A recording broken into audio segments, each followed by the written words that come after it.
Could you say what the advantage is of playing in an open tuning versus standard tuning? Well, on slides, when you're playing with slides, the advantages are that you've got that chord there. You can just bar the strings, and you've got a chord and to work with. You don't have to. Well, that's the advantage, is that you've got an open chord to work with, and you can have that chord ringing down the bass notes while you play top strings, either with your fingers. I do some of that. I'll keep the bass going with my thumb and play leads with my fingers, especially if I'm just playing by myself. And that's a big help. It's just the notes are easier to go to.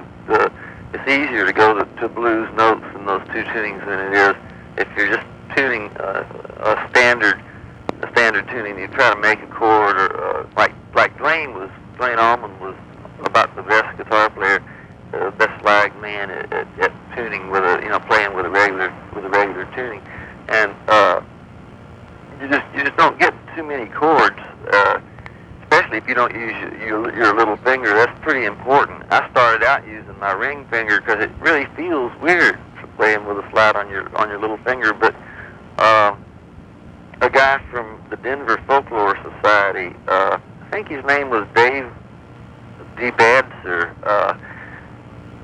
He was a blues freak, and he got me my first National guitar for about $150, and he really helped me a whole lot, man. He just forced me to use that little finger. He said, man, you're going to be unhappy later on down the line if you don't change. And it was hard to do at first. So you were playing on your ring like Duane did. Yeah, and that's what feels natural at first, but when you do that, you really can't play chords, you can fret with those three fingers if you use your little fingers. If you put the slide on your little finger, you can do a lot of fret work with those three fingers. If you have the slide in the middle, it pretty much screws you up for doing. You can't do much chord work that way. And so I have the slide halfway up my little finger, not all the way on it, but halfway up to where I can still bend that little finger.